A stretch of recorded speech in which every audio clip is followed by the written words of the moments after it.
Attention! This game contains depictions of blood, graphic violence, and other potentially disturbing content. Additionally, certain characters are shown to use some discriminatory language and offensive language. But the words do not reflect the views of anyone involved in the production of this game, nor do we endorse such behaviors. I didn't get to read all of that. Headphone recommended. We highly recommend using headphones or earphones while playing this game. With the exception of a few sound effects, all songs are completely original compositions. We sincerely hope you enjoyed the music as well as the story.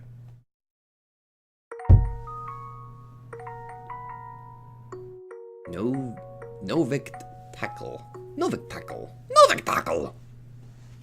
I'm pretty sure that's not how it's pronounced, but whatever.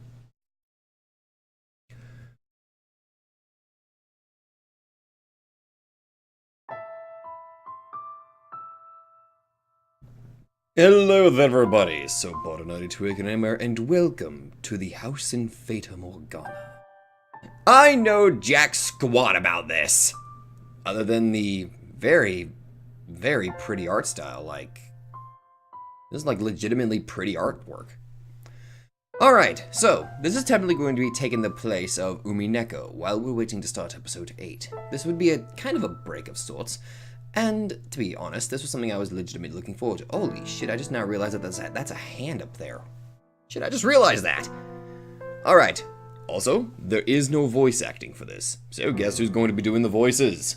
That's right, me. So get ready to have some ear rape and basically have your ears bleed as I try to serenade you with terrible voice acting. I'm guessing this is start. Enter the mansion. Inspect your memories. Oh, continue from a previous save. Okay, you guys can't see it, but there's like a little dot, there's a little thing popping up that tells me what this is. Okay, so inspect your memories is basically loading. Change the game settings. Actually, let's check out the game settings real quick before we get started. Whoa. Holy shit. Also, my goodness, this sounds really pretty. At least the piano does. Alright. Finally. Let's begin. Well, already getting the Umineko vibes of that friggin' thunder roaring. Produced by Novictical. I think it's pronounced Novectical, maybe. I'm sorry if I'm mispronouncing it.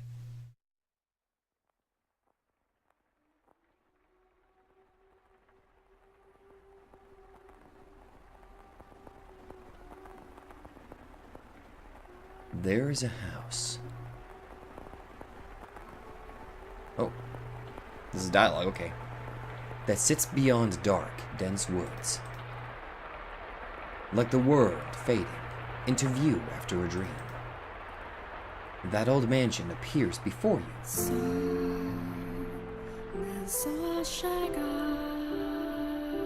Holy shit! Without realizing it, you instinctively accept as truth the events unfolding before you.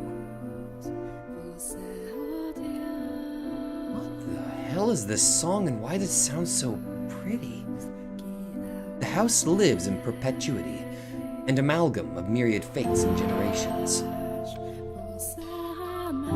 No one knows who first said that the mansion was cursed. Ooh. It's a neat little fade out. I'm not sure if I should turn this down or not. You guys would tell me how bad the volume is, right? I mean, notice I'm gonna notice it whenever I actually, you know. Oh. Planning, script, and direction by Kaika Hanada. I hope I'm pronouncing your names right. If I'm not, I deeply apologize for that. Art by Moyataro. Well, Moyataro, you got a talent for it, because, good lord, it looks very pretty. Oh. Music by Meloch N. Noviktala. Gao Noviktala. Yusuke Tsudumi. Takaki. I did not get to read that! Damn it! The house in Fata Morgana.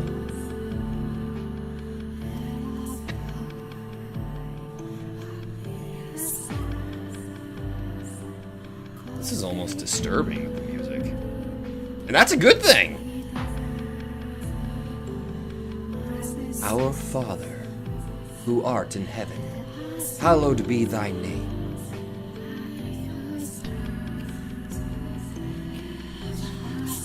Have mercy on me, O Father.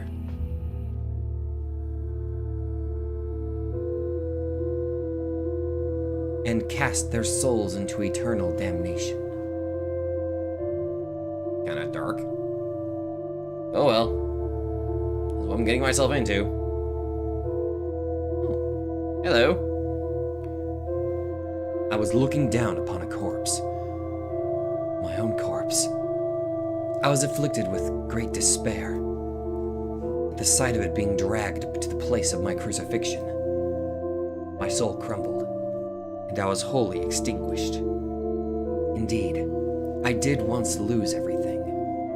However, as I faded into darkness everlasting, I heard a voice calling out to me, and so I vowed once more that no matter how long it may take, how great the obstacles that stand in my way, or what form you may assume, I shall come back for you.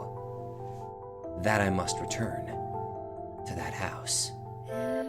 So I ask of you, please wait until this mutilated body arrives there once more.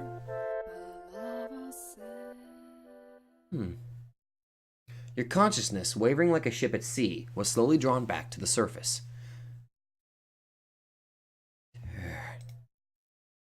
With each new breath, feeling gradually return to your fingers.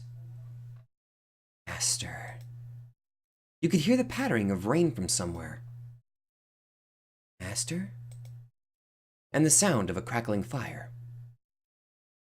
Wake up, Master. Creak, creak, creak.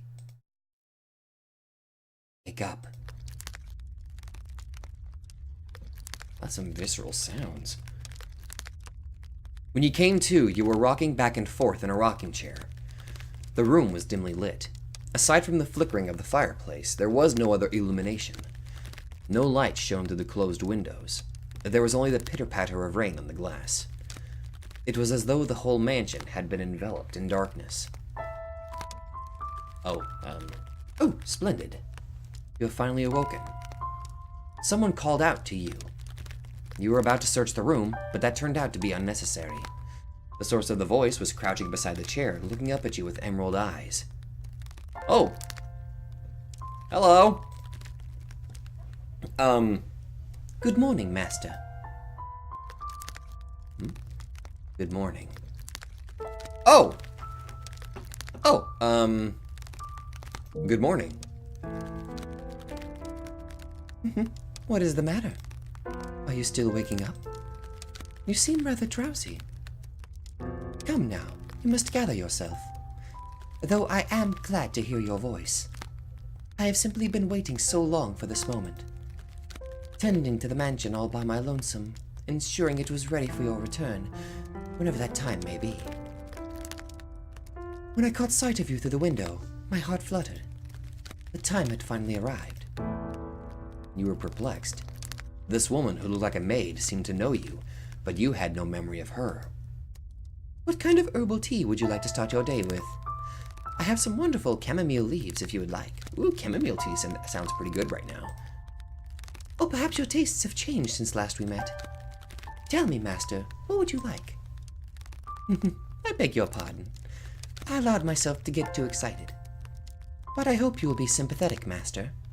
I'm just utterly elated that I could see you again. The woman appeared to be genuinely delighted that you had awoken, but she seemed to lack the energy typical of her age. Or perhaps life was a more appropriate word than energy. But the gloom extended beyond the maid. It seemed to encompass the entire mansion. The plaster walls illuminated by the fireplace and the rose engravings and the ebony pillars felt vaguely familiar. But a crushing sense of claustrophobia overpowered that familiarity. It seemed as though the house wasn't interested in accepting you just yet. Oh my, you don't know who I am? Do you not know who you are either? That is quite the predicament. If you cannot remember who you are, then who am I to serve? The woman's face was pale, almost as though she... A faint chill ran down your spine. You are the master of this house, though it would seem you have no memories of such. Quite the dilemma. If you know not who you are, Then you are no different than a stranger to me, no? Indeed, you have returned. But from where? That I cannot say. Then how about this? I am a servant of this mansion, and as such, I am familiar with the many incidents that have taken place here. I shall show you the history of this house, master. That will surely allow you to recall who you are. The freshly awakened gears in your head began to turn as you mulled things over. The maid had called you the master of this house. But without a single mirror in the room, you had no way of seeing what you looked like. Unable to decide, you reflexively nodded. Let us be off then. And fear not, I merely entreat you to not let go of my hand. Should you hold it tightly, you need not worry after being washed away by the waves of history. No matter what happens, you mustn't let go of my hand. Okay. Your hand in hers, you followed the maid's lead through the hall. The air within the mansion was oppressive, as though a black miasma hovered within. The house was bleak and barren, hardly a trace of color to be found. You came across an open window. Beyond it lay nothing but darkness. Neither sunlight nor moonlight could be seen. There were no chirping birds, no rustling grass, no signs of life at all. Everything that would normally give color to the world had vanished entirely. The only other presence was that of the maid. Following her lead, you proceeded through the mansion.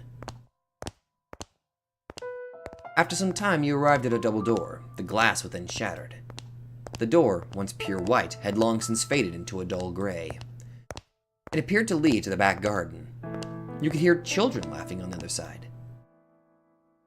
Although it is in the state you now see it, a beautiful, beautiful garden once lay beyond these doors.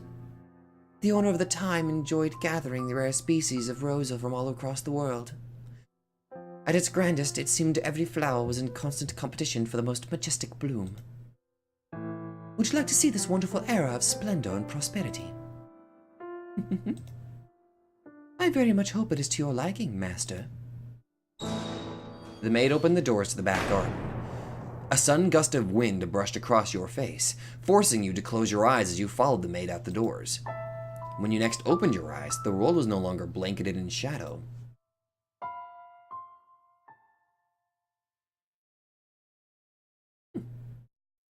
Not a bad start, I would say, so far. Oh.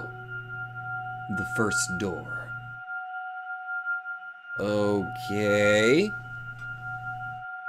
1603. Oh, this is quite a distance in the past, actually. Move the cursor to the bottom right of the corner to display the in-game menu. You can save and load your progress and change the game settings there. Oh, thank you. Thank you very much, Tip.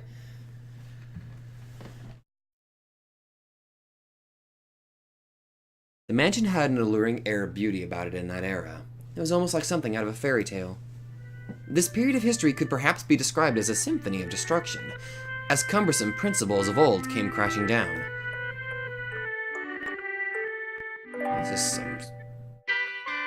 This is some interesting music. Freed from the day-to-day oppression of these antiquated precepts, the people seemed to hark back to the more poetic, expressive ways of old. They took these newly blossoming emotions in hand, and with them they wrote literature, painted portraits, composed theater, and found love. Even the church, which had maintained authority throughout the Middle Ages, embraced the changing times, adopting the culture's flowering sense of aesthetic. War would break out not 20 years from then, plucking the ripened era from the tree of history. But that is no concern to us now. At the time, it was still what people referred to as the Golden Age, a period of furor for all who were there.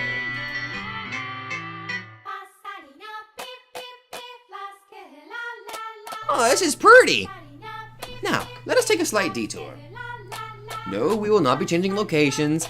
This is a tale about the mansion, from beginning to end. We will, however, be moving through time. Say, about 8 years into the past. A very wealthy family lived in the house then. The mother and father, brother and sister all had distinctive, beautiful flakes in hair. I was always enamored by their hair. Oh, wait, is this the perspective of the maid? Okay. By contrast, mine is the color of a wet crow. See, there I am, standing around looking rather a fool. I was happy back then. And what reason did I have not to be? Afforded the opportunity to attend such a beautiful home. So I poured my heart into serving that family. Listen closely, if you would. That soft, fleeting sound that could only be a young girl singing. Can you hear it? Yeah, I can vaguely hear it. That's a very pretty art style. The girl, you see, cheerfully picking crimson roses and singing like a songbird, was called Nellie. Though young, she sang with elegance. Nellie was deeply fond of the house's garden, and she would often spend her afternoons there. Gorgeous roses gathered from all across the world bloomed in the garden. But they were given the utmost care and even had their thorns removed. So young Nellie would not hurt herself naturally. The light brown-haired girl carefully plucked petals from the roses, gathering them up as she sang. Her voice was like music played by fairies. Nay, the sight of her was like an angel descended from heaven. Oh dear, please don't look at me like that. I admit I was being rather fanciful. But what is a woman if not fanciful? Oh god, okay, Little bird, singing night and day. For your little birdie heart, sing your woes away. Pretty flowers all around the little birds. And even when the sun comes up, Oh, dearest Mel, I've forgotten what comes next. Are you listening? Oh, goodness, you look a little tired. Nellie was, as a matter of fact, not the only visitor to the rose garden that day. She always comes with her older brother, Mel. The young siblings were inseparable, even though he looks like he's half dead. Mel adored his little sister, who in turn pined for his attention. The sight of the two innocent children cuddling together, not yet shackled by fear for the future, was truly heartwarming. That day, Mel was sitting in the shade of a tree reading a book. As I am sure you are aware, in their time, books could not yet be mass-produced. What he was reading had been copied by a scribe. I presumed he had borrowed it from the church. The book, having passed through many hands over many years, was visibly worn, but I suppose that just speaks to its importance. Where am I going with this weird accent, now that I think about it? It was, in fact, a Latin grammar textbook he was reading. Mel was a clever boy. He had attended church from a very young age, where a priest would instruct him in Latin grammar. So at that time, I believe he was capable of reading even advanced texts. Oh, dearest Mel, please. The young girl approached her brother, who was consumed by the text. In her hand, she carried a large pile of rose petals. Though her sister's shadow overlapped with the trees, the boy still did not notice. So Nellie puffed her cheeks, thrust out her slender arms, and let the petals fall. Look, your head is covered in roses, Mel. Oh, Nellie. Oh god, I need to think of a good voice for this kid. Okay. Weird kid with an accent. Shit, I don't know what to do! Damn it! I can't do this voice! Fuck it. Oh, Nellie, you got petals on the book. This isn't mine. I can't afford to let it get dirty. It's your fault, dearest Mel. I tried to get your attention. And besides, flowers won't get a book dirty. I must raise the white flag. When did my little lady find herself such a sharp wit? While waiting for you, dearest Mel. I waited and you didn't do so much as glance at me. I'll be an adult by the time you're done reading that book. Wow, that soon? That soon. Mother says girls grow up fast. She may be right. In that case, we should do something together before you're all grown up.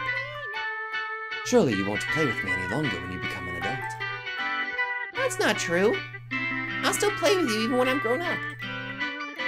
But grown-ups don't play, Nellie. Fine, I'll stay a child forever then. Didn't you just say you were about to grow up? You're so mean, Mel. I'm sorry. Please don't pout, my little lady. How about this? To make it up to you, I'll play whatever you want today. Really? Do you mean it? I want to play make-believe. Make-believe? Make-believe. I I will be a princess taken captive by an evil kingdom, and you, dearest Mel, will be my valiant knight. And then you turn into a prince when you rescue me. A knight can become a prince? Impressive. They can! Knights and princes both have to be charming, so of course they can. Which is why it must be you, dearest Mel. No one else can be my prince or my knight. While he may have appeared outwardly embarrassed as his rose-cheeked sister proclaimed pratingly, I am certain he was smiling on the inside. After a few moments, he meekly knelt, bringing himself to eye level with Nellie and gently stroking her soft hair. All right then. You're my princess, Nellie. And not just anyone's princess, dearest Mel, but yours alone. So, don't be anyone else's prince but mine, okay? Nellie. Jeez. My princess is quite the fauna. Is that bad? Does that make you dislike me? Not at all. I'm proud to have you as my sister, Nellie. You mean more to me than anything in the world, my dear princess. Because a freaking child has a voice like that. I love you, dearest Mel. You'll always be my prince forever and ever. Her mood quite improved, Nellie began humming the melody of the song she had forgotten the lyrics to. Pulling the skirt of her dress out from her body, the young girl pranced about the rose garden. Mel, his eyes on her back, gave a little shrug. Oh, Nellie. Don't come crying to me if you trip running like that. But Mel was not entirely disapproving of his sister's excitement. He carefully brushed aside the petals on his book, sat in the shade of the tree, and began chasing after Nellie. They were picturesque siblings, brimming with hope. Oh, forgot. And at this time in their lives, there was nothing to jeopardize that hope. Would it not be wonderful if children could stay hidden, could stay children forever, Master? As I see it, though the pleasant, gentle times in our lives I value because they come to an end. Wouldn't you agree? Time continues to flow, impartial and without exception, and as such, everyone's childhood comes to an end. Be that as it may, does time also flow at the same speed for each individual? Now, let us take a trip down the river of time. I would be very much delighted if we could remain at this point in time, but unfortunately we cannot. Please, do not let go of my hand, Master. Okay. Okay, lady whose name I don't know.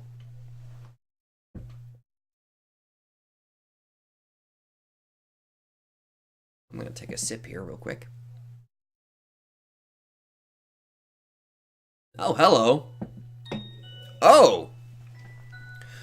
Oh, you look like you've been lacking some sleep there, pally boy. Okay, finally I can come up with a much better voice here. Well, I'd probably stick with what I've got currently right now. I'll be on my way then. Oh, you usually stay for longer. Yes, I have an errand to run today. Thank you for your time, as always. Would you like the book back from some time next week? Next week or the week after? Hold on to it as long as you'd like. But surely there are others who want to use it. Not as sharp as you, man. Put yourself in my shoes and you'll understand. I want to give you any advantage you can get. Oh, do you not believe me? No, I believe you, Father. And I mean to do whatever I can to not disappoint you. That's the spirit. If you need anything, don't hesitate to ask. I'm proud to have you as my pupil. Ah, yes. And Mel, do consider what we were talking about. Going to university? Indeed. If you do, I can introduce you to some accomplished instructors. There is very little left for me to teach you, and I believe you to make a fine priest. It's an honorable thing, Mel, to devote yourself to the service of our Lord. He doesn't look too happy about it. I'll give it some thought. If you'll excuse me then, I'll see you again. Our doors are always open. Farewell.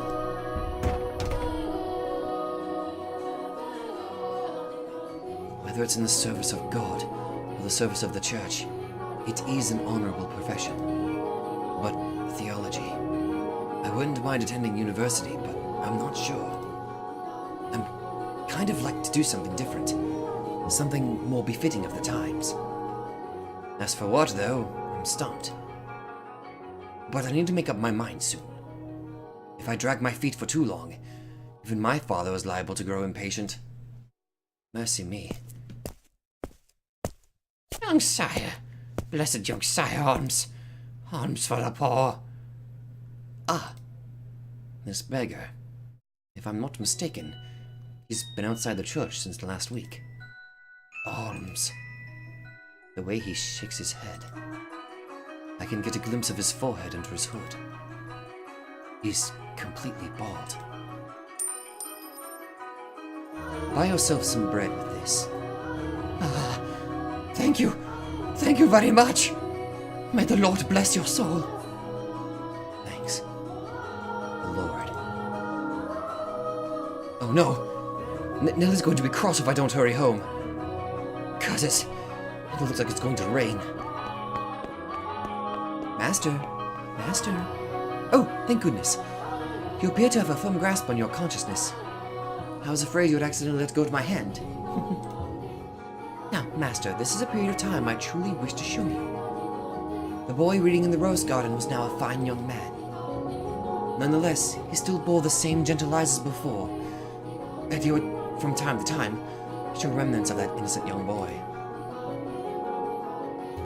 He was, in his own mind, still making the transition into adulthood, I suspect. Mel frequently visited the church on Sundays to participate in Mass, of course, but more often to be tutored by the priest. In addition, he also attended a private school run by an eminent marquis. Although it was not a school where students had desks and sat in rows, they studied the marquis's estate. Secondary and higher education was not the same as it is today, and Mel was considered university. The priest wanted to recruit him to the church, but Mel was having difficulty deciding what he should do. That he had such a choice is envious, is it not?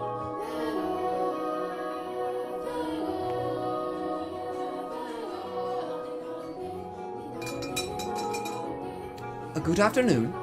I'm here to pick up my order. Is it ready? Aye, ready and waiting, young Master Rhodes. Oh, don't call me young master, please. I beg your pardon.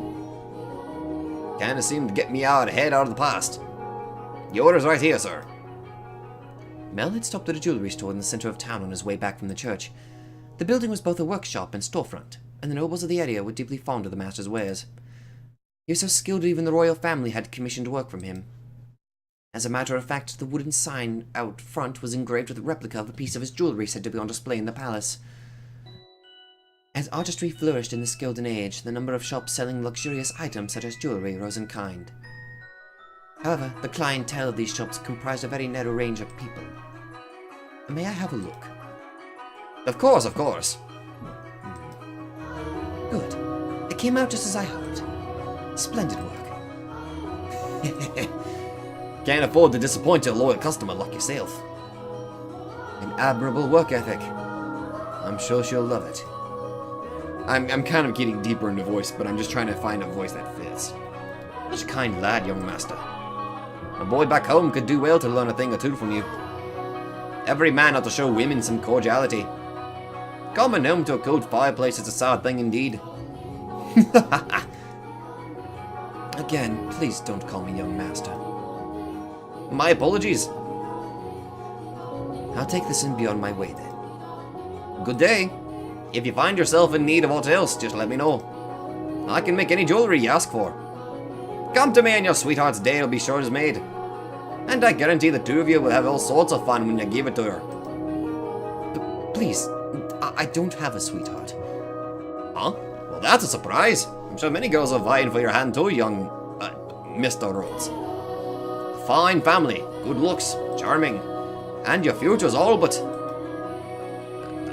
I'll be on my way then. I'm in a bit of a hurry. Oh, good day. Come by again. Come by anytime. Sorry, I done screwed up. Goodness. Maybe I'll say I want to study abroad or something. Patient as my father may be, that would certainly anger him. I can hear it now. You're wasting your God-given talents, boy. I could renounce my name and rank and go somewhere far away. That sounds like the kind of plan Nelly would come up with.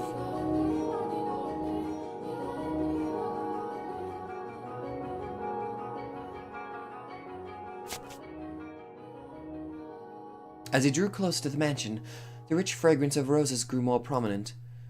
Over time, this distinctive scent had led visitors to refer to the house as Rose Manor. It was probably a play on the flaxen-haired family's last name, Rhodes, which you could heard the owner of the jewelry store say just moments earlier. The mansion looked quite different than it does now, no? No thickets of ivy covering the walls and no rotten, broken doors to be found. I wonder what the Rhodes family would think if they saw the house in its present tragic condition.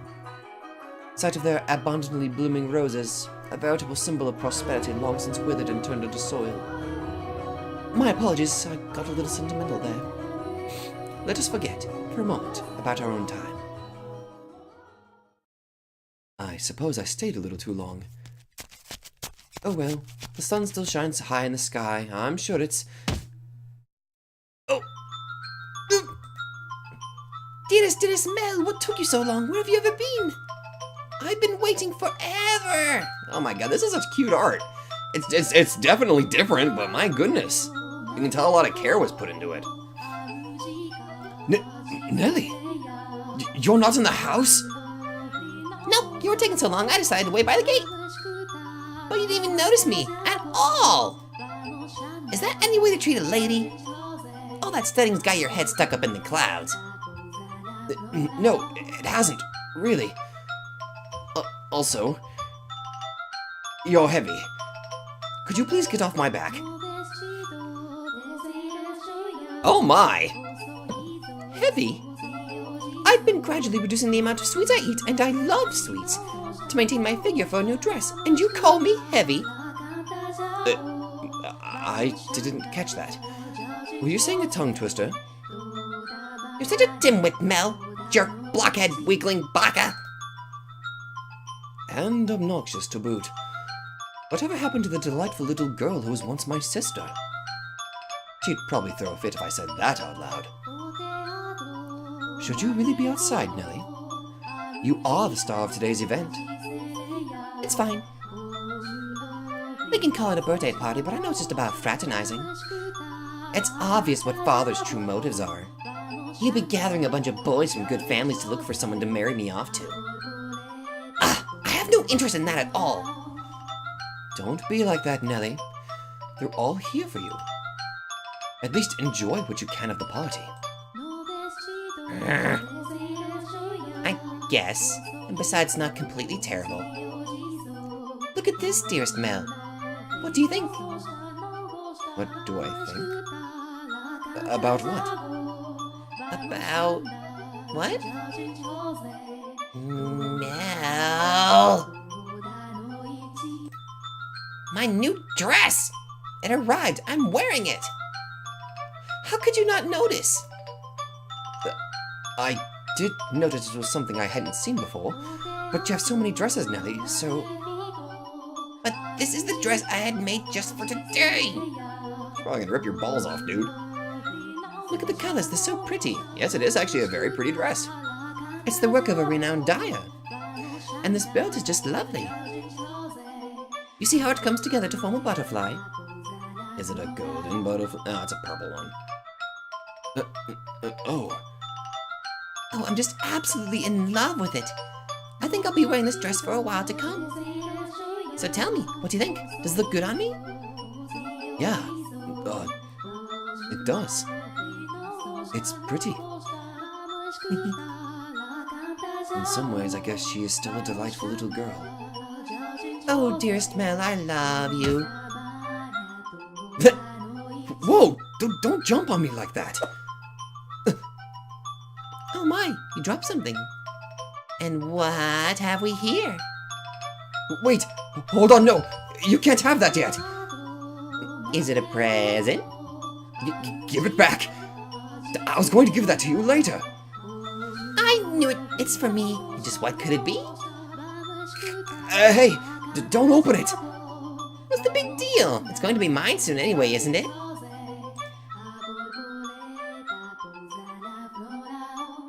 I love it! A rose necklace! It's from the... And this design! It's from the jeweler the royal family uses. Oh, my dearest Mel, you had this made just for me? Oh, jeez. It defeats the purpose if you open it before the party. Happiness is always better sooner rather than later, Mel. I think I'll put it on right away. Wow, that is very pretty. There, how's it look? It looks lovely. My prince is still the sweetest in all the land. Don't make such weird noises. Oh, but why not? A prince always knows exactly what his princess wants. And this princess wanted some rose jewelry to go with her new dress. Understand? Jeez. I sure don't have it easy playing your prince, Nelly. It might be about time you found a new one. A prince is a prince because you can't just find one standing on the street corner. If you want to retire, dearest Mel, you're going to have to wait another 10 years. That's a long time. Or if you found yourself a new princess. I'm not so... You're about as romantic as a rock, dearest Mel. But worry not, your adorable sister will always be your princess. What more could you want? Are you really allowed to be the judge of that? I mean more to you than any other girl in the world, do I not? Then that makes me your perfect princess. Hey, what's with that laughing? It'll be over soon, laugh. You're always telling me I mean more than anyone to you. Yes, you do. More than anyone in the world, my beloved baby sister. I'll take good care of the necklace. Thank you, my dearest Mel. Well, if you're happy with it, then so am I. You're very welcome. Now, back into the house with you. Can't have a party without the guest of honor. Do you know if anyone is here yet? Nope. I imagine they'll be here soon, though. Were you down at the church again today, Mel? Yes, there was something I didn't know how to translate, so I went to look it up. Wow, so diligent. I can't say I really like the priest there, personally. Actually, I kind of feel the same way. What? Really? Well, you know, I have my reasons. So even you don't always act like the priest, huh? Let's skip Mass on Sunday, then. We can go play. No skipping church. As grew the brother, so too did the sister. That day Nellie would be turning 14, and Mel, 3 years her senior, was 17. You saw it with your own eyes, so you know just how much she has changed. She was always a cute little girl, and she grew into an even more beautiful young woman. Though she was only 14, she was well on her way to becoming a fine lady. As for her character, well... but a girl like that has her own charms, would you not say? Drifting down the river of time, the two siblings matured into healthy young adults, but the core of their relationship did not change in the slightest. Nellie was very much attached to her brother, and as much as Nell complained, he still cared deeply for his sister. Around the time the sun had begun to set, carriages started lining up outside as well-dressed aristocrats made their way into the house. As Nellie had suspected, the majority of them were boys. More of this arranged marriage bullshit. Yes, I understand. You don't need to say anything more. Rose Manor, right? Okay, we'll go together. Me? Alone? No, please don't make me. The inhabitants of Rose Manor are surely living quite contented lives, and I'm sure they don't remember a thing. Okay. Awkward.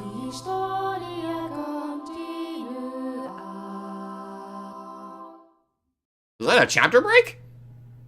Oh no, we're still going. I didn't expect a chapter break, honestly, but The room with the fireplace was always kept in pristine condition so they could entertain guests at any time. Walls, colorfully decorated with tapestries and stained glass windows, gave testament to their great fortune. The servant's first assignment every morning was to clean this room. Pitchers, silver plates, and silverware were polished to a shine so they could be proudly put to use at a moment's notice. And for events like their daughter's birthday, the room served an even more important role. The table's tops were removable, so they had ordered new tabletops with designs made especially for this occasion. And once the banquet had drawn to a close, tables sparkled with half-empty wine glasses and leftover candied fruits were moved off to the side to make room for, of course, the festivities. Good evening, Lady Nellie. You're looking particularly lovely today. Nellie, I had these jewels cut just for you. You'll let me have this stamp, won't you?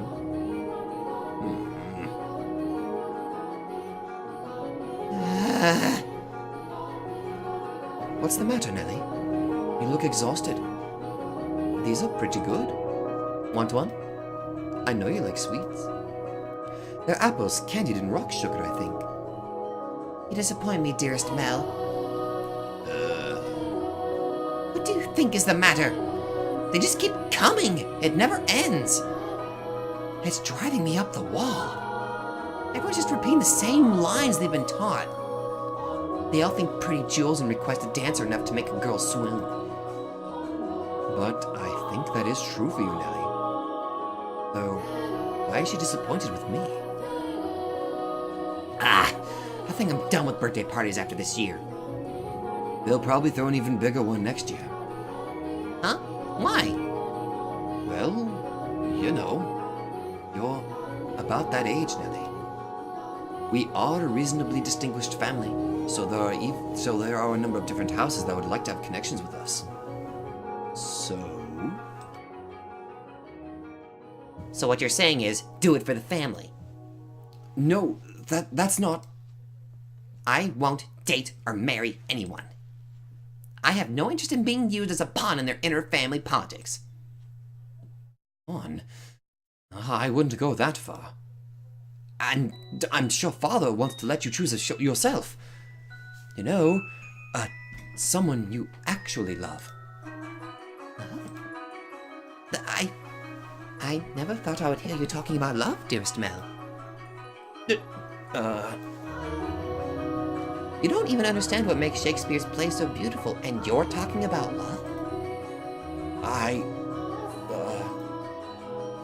You fell asleep during Romeo and Juliet, and you're talking about love? We went all the way out to the Globe Theater, too! Well, pardon me for being ignorant when it comes to romance and the arts. But you're not, Nellie. Shakespeare's make-believe story made you cry like a baby. Anyone would cry at that! You'd have to be crazy to sleep through it! That's not what I'm saying. Someone as emotionally vibrant as you, Nellie, would have no problem finding love. Dearest Mel, we should dance. Lady Nellie, could I have this... Let's dance, dearest Mel. What? Me? Wait a... Come on, I really like this song. Quit pulling on me, Nellie. What's the point of us dancing? We're siblings. Mother and Father are staring daggers at us. No matter. What day is it today, dearest Mel? Your birthday. Exactly, so I can do what I want. Now attend to your princess as a proper prince should. Jeez, how did I get myself into this? Nellie's skirt fluttered along with her as she stepped in time to the music.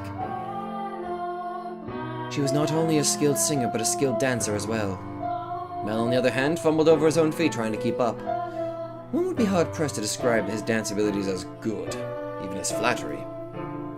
Although boys of his pedigree were taught not to dance as part of their etiquette lessons, he found himself more being dragged around by his sister. He could hardly be said to be attending to her. This is humiliating. Because his parents had been hands-off in raising him, largely giving him free rein to study and learn what he pleased, Mel looked like a tangled-up marionette. From throughout the hall, he could hear giggling, uncomfortable chuckling, and people coughing to disguise their laughter. Come now, dearest Mel. If this is the best you can manage, what are you going to do when you find a girl that catches your eye? I won't, so it doesn't matter. Follow my lead, Mel. 1, 2, 3. 1, 2, 3. Nellie alone enjoyed her time dancing with her brother, and quite thoroughly at that. It didn't matter to her that he moved awkwardly or that the guests were giving them cold stares. It was their parents who first cracked under the pressure. Just as their father was about to give an exaggerated cough and stop the music, a ruckus suddenly swelled up near the entrance. What could that be? Who knows? Whatever's going on, I've been spared. The music came to a stop and the party guests began bustling. The sibling's father spoke up sternly above the noise in order to quell the spreading commotion. He ordered the servants to investigate, had the music restarted, gave a short apology for the interruption, and set the party back on course. I went to go check on the entrance with the other servants, as I recall. Oh my, why are you looking at me like that? These are not my memories, but those which dwell within the mansion. Do you think we should be following what happens next from my perspective, then? That is not what confused you? Well, your question shall be answered in time. In time. Now, let us return to our tale. Though the party had fallen stiff for a moment, the father's decisive actions restored the guests' festive moods in short order. Zach, that's killing me. So it was not by any means the commotion that caused the ball to conclude earlier than planned. Oh dear, I hear thunder. It was rather loud, too. Sounds like we have quite the storm brewing. They lived in a country where the weather was nothing if not unpredictable. Rain was a frequent occurrence there. Okay, so Indiana. The stretches of time with clear skies grew longer as summer approached, but the weather was still somewhat unstable on the cusp of the two seasons. They had a strong wind that night as well, which turned the raindrops into little spears on the window. Were the party to continue on any longer, no one would be able to go home. Although their father was quite concerned that Nellie had not got on with any of the aristocrat boys, he decided to cut the festivities short. Thank goodness it ended early. How lucky I am. This must be a blessing for always being such a good girl. I'm not sure having your own birthday party cut short counts as lucky. But it was no fun! I can't help it if I'm not enjoying myself. And for heaven's sake, Arthur was here. I have no interest in dancing with that dunce. Arthur? Who's that again? Someone who's here? Unbelievable! You don't remember anything, do you, dearest Mel? He came over to play a few times when we were little. He's covered in gross freckles and he's a huge jerk. He said my hair looked like the color of fallen leaves. Fallen leaves! Oh my god, such a terrible insult, how dare you! Just thinking about that ugly smirk has me fuming. And yet he acts like nothing happened. He even calls me Lady Nellie, for goodness sake. Are you listening, dearest Mel? I'm listening. I wonder what the ruckus earlier was. You weren't listening, were you? Who cares about that? Sorry, but aren't you curious? It probably wasn't another guest, at least. Maybe a cat sneaked in. You think so? I do. But enough about that. Would you like to play cards in my room, dearest Mel? Seriously? I'm exhausted, though. It's not even that late. Fine. Something feels kind of off. A cat? I want to go check. Come on, hurry up. Hold on. You don't need to drag me, Nellie. My birthday isn't over yet, so you're not done attending to me. Oh, Nellie. I'm gonna take a drink because my throat's starting to get dry again.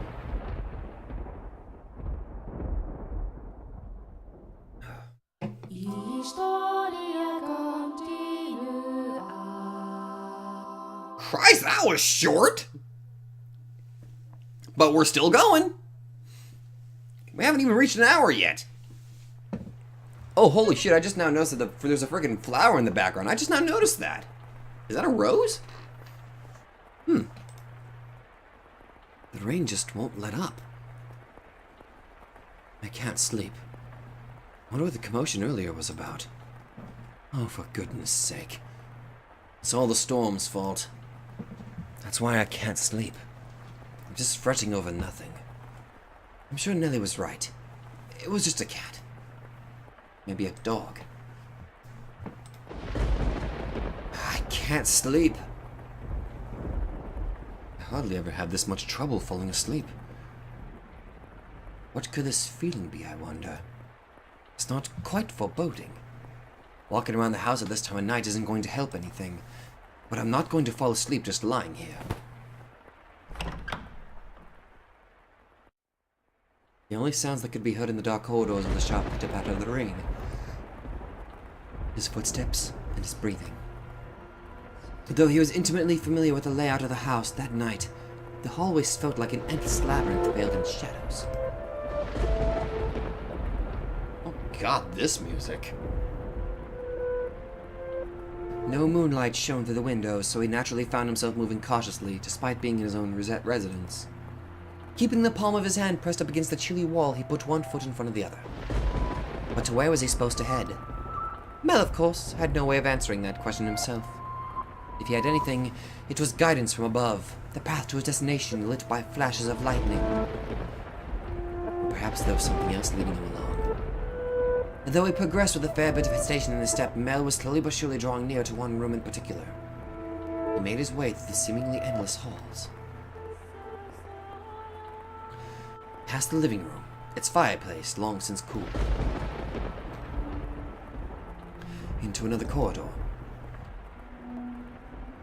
And then stopped outside an Abigail's bedchamber. The dim glow of a lamp spilled through the cracks in the door. A gust of wind is not necessary to make a flame flicker. A person's movements or vibrations in the air from someone speaking, the slightest of motions can cause the light of a fire to quiver, shifting subtly as though nudged by an invisible fingertip. I can see the light from the inside. Is she still awake? Voice. He seemed to be hesitating. It would not be difficult for him to approach the door and peer inside. But he had reservations about peeping in another's bedchambers, even if it was his own house. Moreover, this room was assigned to a woman. There was a woman behind that door. What would you do, Master, in that situation? Would you succumb to your curiosity and gaze inside? Or would you respect the owner's privacy? I shouldn't be doing this. But the voice, it feels like it's calling to me? Or someone else. Yes, me. Could sense someone watching me that moment. He had succumbed to his curiosity. He stood on the other side of the door from me, his flaxen eyes open wide, trying to remain as invisible as possible.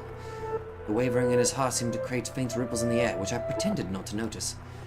Yes, I knew he was there. I could sense his presence and his wavering emotions. However, I could not begin to speculate as to his true feelings, or how great a surprise this was to him. I, too, am discovering new facets of this tale by viewing it through the eyes of the mansion. But it is not I who is of concern, Master. It is you. You and... I know I shouldn't be doing this. I should be ashamed of myself. But I can't look away. Whoa. Who is that? Her skin. It's so pale you can practically see through it. Is it that white because she was out in the cold rain? Her hair is white as snow, and her eyes, they're like... how do I describe it? My vocabulary truly lacks for situations like this. They look like blood. No, that's disturbing. Then wine, perhaps. But no, more translucent than that. Gemstones, then? Yes, gemstones. Her eyes are like rubies. I've never seen anyone like her before. What could they be talking about? Mel's eyes were fixed on the peculiar young woman. She had glass-like skin, eyes that glimmered in the flickering candlelight, and snow-white hair that flowed like luxurious silk. But her lips were bluish-purple, her soft, delicate skin sullied with grime. Her twinkling eyes pointed down at the floor, and her hair a disheveled mess. She was, even at a glance, clearly not a lady of means. The tips of her fingers were cracked from the cold, her nails pale from malnutrition, and her garb little more than rags. However, true beauty is always visible, no matter what it may be hidden beneath. Even wrapped in a veil of insalubrity.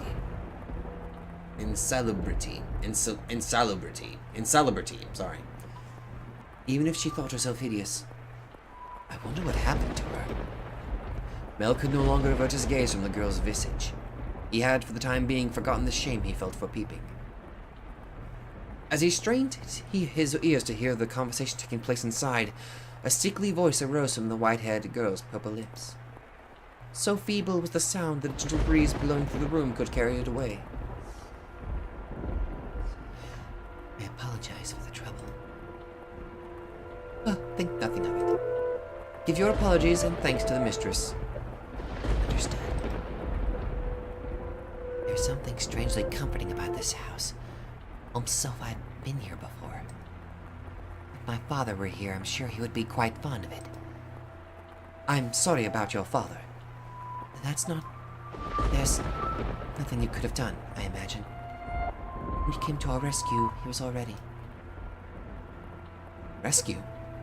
Father? Was that, perchance, what the commotion was about? He stared intently, entranced by the scene unfolding beyond the door. A gaze can often signal one's presence to others more effectively than words. The white-haired girl could likely sense him there as well. She flicked her gem-like eyes upward. Whoa! That was when the boy finally felt a pang of panic. For a split second, his flaxen eyes met her ruby eyes, causing him to recoil from the door. His heart was pounding like the rain outside. Careful not to make a sound, he took 2 steps away. Did she catch me? I'm not sure. It was only for a moment. She can't have seen me. The boy did not have the courage to peek in on the room a second time, so he cautiously returned to his bedchamber as quietly as he could manage.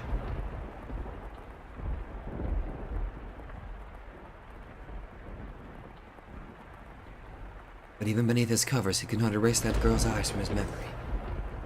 Her melancholic red irises, her voice, delicate as a glass sculpture, her pale, almost lifeless skin, her pure white hair. Okay, white hair, almost red, pinkish red eyes. So, 2 thoughts here. She's either albino, or she has Marie Antoinette syndrome. Maybe both. Every singular detail kept him from banishing her image from his mind, nor could he restrain his heavily pounding heart. Who could she be? Oh. Is something the matter? No. I just thought I felt someone watching us. It's only your imagination, I'm sure. If not your imagination, then perhaps some unseen force was watching you? Unseen force? Are you familiar with how people refer to this mansion? Rose Manor. Yes, indeed. It is called Rose Manor because you can smell the sweet fragrance of the rose garden even at a great distance. But that is not what I meant. It is said that a witch resides within the house. No! We're back in the witch's house! No! God damn it! A witch? I have not heard any such stories. You probably wouldn't have. It was a very, very long time ago on an island named Rokinjima. Nothing you'd even concern yourself with. You have a peculiar presence about you. Should I consider that a compliment? It's getting late. You should get some rest. A room has already been set aside for you. But first, may I ask you one thing? Yes? I do not believe you have given me your name yet. My name is... Hell.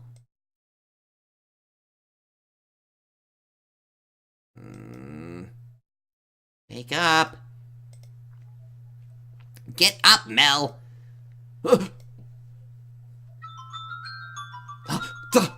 That's morning. You disappoint me, dearest Mel. It's very much long since morning. I didn't see you at breakfast, so I came to find out what was the matter. I've really been asleep that long. And father is too lenient on you, dearest Mel. Oversleeping is hardly proper behavior for a firstborn son. I know. But before that, Yes, dearest Mel? what are you doing in here? You can't just go prancing into a boy's bedchamber. Leave that to the servants. I did send one for you. You're the one who refused to wake up. Besides, it's not like we're strangers. We used to sleep together all the time. That was long ago. Things are different now. Oh, you're overthinking it, silly. Now hurry up. Out of bed, sleepyhead. All right, I'm getting up. So you can see yourself out. Oh my, you look awful, dearest Mel. For someone who overslept, you look like you didn't get a wink last night. You think so? Well, I mean, look at you, dude. I don't know if that's guy liner or you have not slept in ages. Although now that I think about it, you could probably say that to both of these people. They haven't slept in ages, apparently. No, they're just really into guy liner. Or eyeliner. Or, going with a Gara look. You didn't go out on the town last night, did you? Naughty, naughty boy. I would never. You know that. You squeaked. I don't think I believe you. I didn't go out last night or anything. I'm tired because you had me playing cards until late, Nellie. Hey, we weren't playing for that long. Besides, look at me. I got him just fine. Anyway, shoo. I can't get dressed with you in here. Fine, I'm leaving. Ooh. Oh, I almost forgot, dearest Mel. What now? Come on, no need to be mean. I'm sure you'll be quite surprised at the news. Oh? At breakfast, which you missed, Father told us. Told you what? Do I really want to say? It sounds like you want me out of your room, dearest Mel. Please, Nellie. We got a new maid today, from a house we have ties to, supposedly. I've never seen anyone like her before. For supposedly coming from a good family, she isn't very graceful, and I've never seen her at social gatherings. But that's not the surprising part. Does that maid... She's peculiar. Has a very unusual appearance, that one. Have white hair. What? How do you know that, dearest Mel? Oh, thanks, Nellie. Hey, get back here! Oh, for goodness sake, what's gotten into him? Ah! At the time, the majority of servants of the mansion were men. However, the ladies of the household had abigails, so there were several women servants, myself included. The maids, by and large, were selected from the daughters of other esteemed families. It was, you could say, a sort of training before they entered society. The girls would serve at houses even more powerful than their own. And the white-haired girl Mel saw that night before was one such maid. When he heard this, Mel could not sit still any longer. Oh, I really didn't think this through, did I? I don't even know where she is. I'm guessing she's probably Mother's maid. White hair. It has to be the girl from last night. But deep down, he was having difficulty believing the young woman he had seen the previous night was truly here to be a servant. And can you blame him? When he saw her, she was an absolute mess. Hardly what you would envision from a girl of class. But did not seek her out to find out whether that was true. He merely wanted to see her once more, to ascertain whether what he had witnessed the previous night was real or his imagination. And he wanted to have an actual conversation with her. I don't want to run into Mother. I thought it would be awkward. He was heading toward his mother's bedchamber, but the closer he drew, the heavier each step grew. He rounded a corner, debating whether or not to head back, and stopped in his tracks. On occasion, wishes do come true. When Mel turned the corner, he saw her, the same girl, with the same white hair. Whoa! Ah. She appeared to be cleaning the hallway. She traced along the wooden carvings along the walls, making certain not to miss even a speck of dust. The girl wore a pristine dress, the uniform of the mansion's abigails, and there was no longer any filth to obscure her beauty. All that had covered her pure white hair and glass-like skin was no longer. The one thing that had not changed was her listless ruby eyes. Pardon me. Hearing his footsteps, the young woman raised her head. She caught Mel's gaze and for a brief moment merely blinked at him in silence. Lord Mel, yes. Your father informed me of you. Did he? I guess I don't need to introduce myself then. I believe she made an attempt to smile, though it was difficult to tell, and she quickly dropped her gaze back to the floor. Flax and Ruby met only for the briefest moment. She seemed to be looking at both someone and no one at all. Everyone here truly has the most beautiful color of hair. Did you have business with Mistress, Lord Mel? I can let her know if you'd like. No, I was looking for you. For me? Mel felt as though all the blood in his body had begun to flow backwards. He could not effectively describe the sensation, but in a word it resembled panic. On his way to find her, Mel had come up with a number of subjects he would want to talk about, and he generally had little trouble speaking with others. He'd had less experience interacting with women. This was true, but the time he had spent around Nellie had kept him from stumbling too much. Until then. Yes, for you. Why would you be looking for me, Lord Mel? I was wondering how you were doing. Pardon? I'm quite fine. Good. That's great to hear. You fool, Mel, what are you even saying? You have more important things to ask, like where she came from. Or to tell her she has pretty hair and eyes. But I don't want to trouble her too much. Lord Mel? Yes? Sorry, you just suddenly fell silent. Was I, in your way? In my way? No, not at all. What are you up to? I'm clean. Well, I mean, yeah, she kind of is. You just kind of ran up to her while she was in the middle of doing it. Well, yeah, I didn't even need to ask. Ah, you're cleaning! Awkward. Oh, you can just let the other servants take care of the cleaning. You're one of the noble's daughters we took in, right? Then why is Mother making... No, I'm doing this because I want to.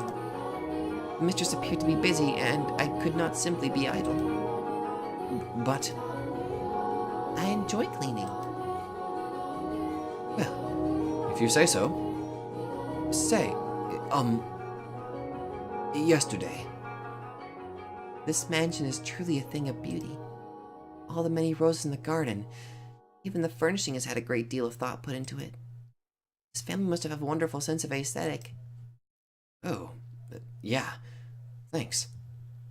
Did she just change the subject on me? I'm delighted to have been given the opportunity to serve such a magnificent house. Mother and father actually had nothing to do with that. Not even the garden. That's all been around since my grandfather's time.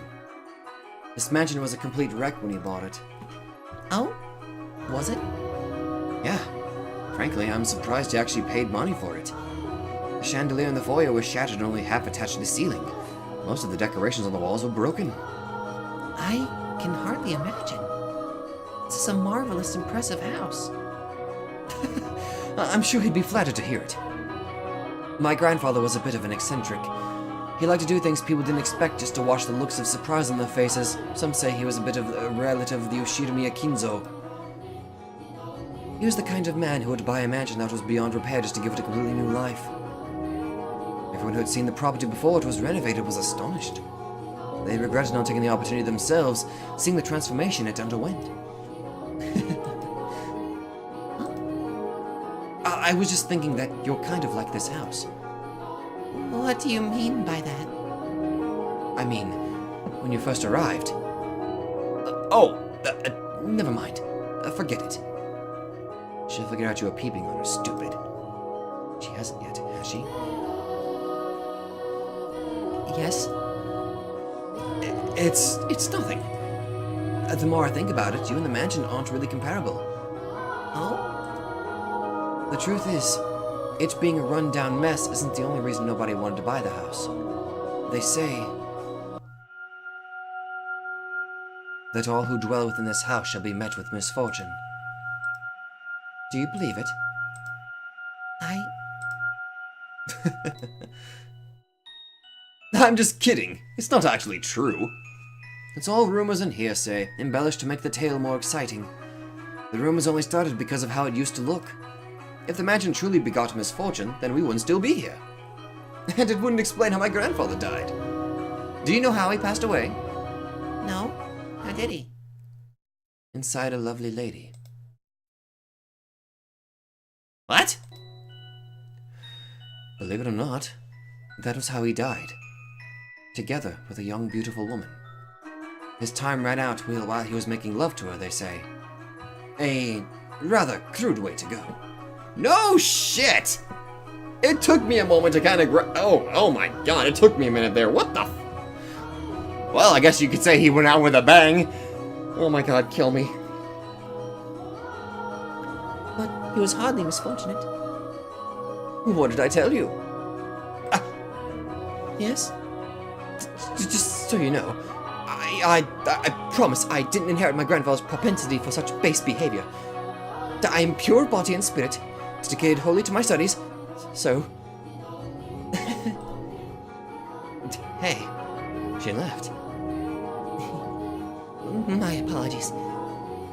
No, it's fine. Anyway, we were talking about the mansion, right? I've always thought it was kind of strange place myself. The dress you're wearing, it was found here after my grandfather bought it. You don't see that kind of design around these parts, so I'm guessing it was probably imported. The architecture was really old-fashioned too, which must have caught grandfather's eye. When he announced his plans to buy it, the entire family opposed the decision, but he refused to budge. Renovation upon renovation gave the mansion new life, but all of his work, he was most fond of the roses in the garden. He collected species from all across the world, and every time he got a new one, he would summon gardeners to arrange and grow them. It took incredibly long to complete. There were even some that wouldn't grow in the climate of this land, but grandfather refused to listen or give in. He truly loved roses. Me? I don't really get how someone could be so impassioned about them. It's just embarrassing every time someone calls this house Rose Manor. Perhaps the roses were meant for someone. What? I am simply speculating. Roses make wonderful gifts, after all. Indeed, they do. If you like roses as much as Nellie, then you're welcome to go see them for yourself. Pick as many as you'd like. If anyone asks, just say I gave you permission. Don't be shy. I'm sure it'll get tiring if all you do is work. No, I'm sensitive to sunlight. Oh, that's unusual. Perhaps that explains why you're so pale. I had no idea. That sounds rough. And your skin is so pretty too. You don't seem terribly surprised. What? Oh no, I'm very much surprised. Or would you have preferred a more dramatic response? No, I expected you to find it disturbing.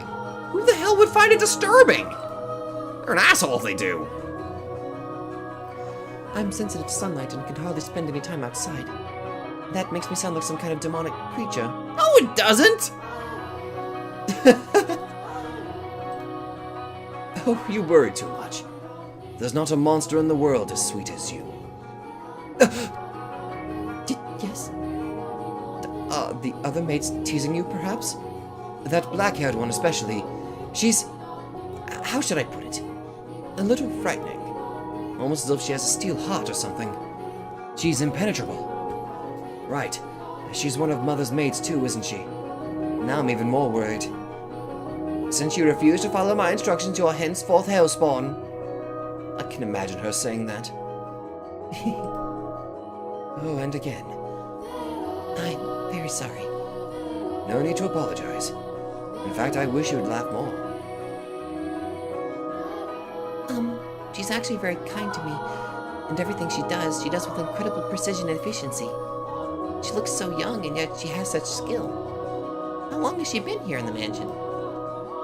Actually, she's been here for quite some time, but I don't know exactly how long. And no one knows how old she is. It's kind of creepy. I have never once considered her as such. Sorry. You're right. It's bad manners to speak ill of others. Either way, she still scares me. It's like there's no light in her eyes, or like her smiles are all faked. That doesn't make her any less pretty, though. This conversation died. I have to think of something else to talk about.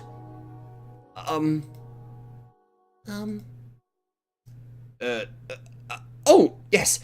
You can ask me anything. Does the master, your father, Lord Mel, often retire from the mansion? I have not seen him around. Yeah. Father frequently returns home. This mansion is actually our secondary house. Why do you ask, though? I was just curious. Nothing more.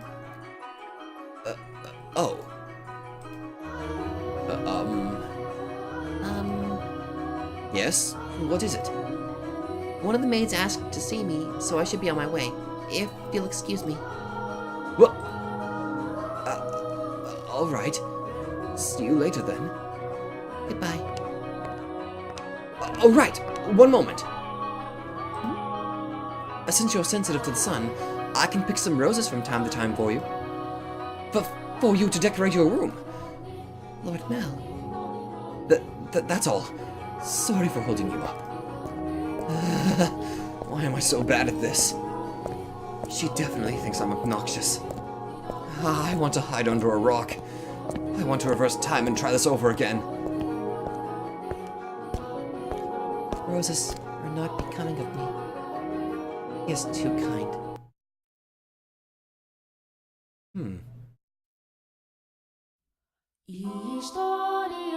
And that's where I'm going to end it. Now I just gotta figure out how the hell to save. Okay, I don't think I'm gonna be doing 2-hour-long episodes of this stuff, mostly because I gotta rest my fucking throat. Oh, holy shit, that is a neat looking freaking backlog, save, load, skip, auto, window. Oh, that's a neat little menu. Oh my god, even the save menu looks fancy. There's a lot of saves. Wow, there's a lot here. A? Oh! Holy shit, I got autosaves? That's cool! Tranquil Days. Well, that's where I'm going to end it. Wow, this is, okay. Not a bad start so far. I mean, the art style is very unique. It's very pretty, I think. So, how cringy was my voice acting in today's video? But, wait, what the hell's that? Lock. I can lock save files? Why the hell would I do that? Oh, well. But anyway, that's where I'm going to end it, like I said. The music sounds very nice. I think next time I really am going to go and put some headphones in to try it out, see what it's like. But, I need to rest my vocals. I gotta find better voices to try to stick with characters. I mean, to be honest, this voice would not fit very well with that child. I should have given this voice to Nelly. Oh my god, could you imagine having your sister sounding like that? Okay. This is off to a good start. It's interesting. I'm liking it so far. I can't wait till I get to the nit and gritty of it, but, let us just see what this misfortune is. And I wonder what the white-haired girl's name is. But anyway, if you guys like this, be sure to let me know. Hopefully this will be a good little kind of break from Umineko before we move on to the final episode, which is episode 8. But, that's it. So, if you guys like this again, be sure to let me know. Thank you all very much for watching, and I will see you guys in the next video.